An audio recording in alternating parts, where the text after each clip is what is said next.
নমস্কাৰ আপোনালোক সকলোকে পুনৰবাৰ স্বাগতম জনাইছোঁ আমাৰ ইউটিউব চেনেলটোৰ মাজলৈ ইণ্ডিপেণ্ডেন্স ডে স্পেচিয়েল জিকে চাগে আপোনালোকে পাৰ্ট 1 টো চাইছে আৰু যদি নাই চোৱা চেনেল পেজত গৈ মেলি চাব আজি আমি আপোনালোকৰ বাবে লৈ আহিছোঁ পাৰ্ট 2 তেনেহ'লে আহক ভিডিঅ'টো আৰম্ভ কৰোঁ ভাৰত স্বাধীনৰ বাবে 15 আগষ্ট দিনটো কোনে নিৰ্বাচন কৰিছিলে আমাৰ প্ৰথম প্ৰশ্নটোৰ উত্তৰটো হৈছে ভাৰত স্বাধীনৰ বাবে 15 আগষ্ট দিনটো নিৰ্বাচন কৰিছিলে লৰ্ড মাউণ্টবেটেনে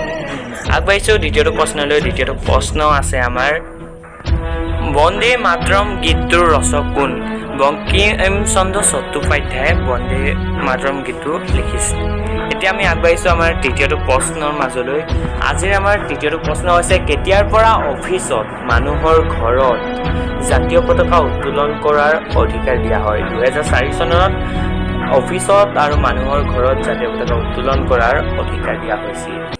আগবাঢ়িছোঁ চতুৰ্থটো প্ৰশ্নৰ মাজলৈ আজি আমাৰ চতুৰ্থ প্ৰশ্ন হৈছে ভাৰতৰ স্বাধীনতা আন্দোলনত কোনজন প্ৰধানমন্ত্ৰীয়ে আটাইতকৈ বেছি পতাকা উত্তোলন কৰিছে ভাৰতৰ স্বাধীনতা আন্দোলনত আটাইতকৈ বেছি পতাকা উত্তোলন কৰা প্ৰধানমন্ত্ৰীজনৰ নাম হৈছে জৱাহৰলাল নেহৰু আৰু তেখেতে মুঠ 17 বাৰ পতাকা উত্তোলন কৰিছে আৰু এইখিনিতে এটা কথা কৈ দিছোঁ মই ইউজ কৰা বেকগ্ৰাউণ্ড মিউজিকটোৰ নাম আছে উষাৰ দাম যিটো বেয়া আগষ্টত টেলিকাষ্ট হৈছিল লিংকটো আপোনালোকৰ বাবে ডেছক্ৰিপশ্যনত দি থৈছে ছিংগাৰ হৈছে নীলোৎপল বৰুৱা আমাৰ আজি পঞ্চমটো প্ৰশ্ন হৈছে অসমৰ প্ৰথম প্ৰধানমন্ত্ৰীজনৰ নাম কি গোপীনাথ বৰদলৈ এতিয়া আমাৰ অসমত মুখ্যমন্ত্ৰী বুলি কোৱা হয় কিন্তু সেই সময়ত প্ৰধানমন্ত্ৰী বুলি কোৱা হৈছিলে পাৰ্ট 3 আপোনালোকে চোৱালে নিশ্চয় আহি গ'ল আপোনালোকে চেনেল পেজত গৈ এবাৰ ভিজিট কৰিব আৰু পাৰ্ট 1 দি থৈছোঁ আৰু পাৰ্ট 2তকৈ পাৰ্ট 3 ইম্পৰ্টেণ্ট কুৱেশ্যন আছে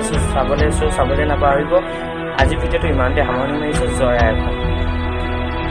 আপোনালোক সকলোকে হাজাৰবাৰ শ্ৰদ্ধা জনাইছোঁ সেইসকল স্বাধীনতা সংগ্ৰামী সেইসকল যোদ্ধা সেইসকল দেশপ্ৰেমিক যাৰ বাবে আমি বৰ্তমান স্বাধীনভাৱে লাভ কৰিলে আৰু আজি এই স্বাধীনতা দিৱসৰ লগতে আমি আপোনালোকৰ বাবে লৈ আহিছোঁ আহক তেতিয়াহ'লে আজি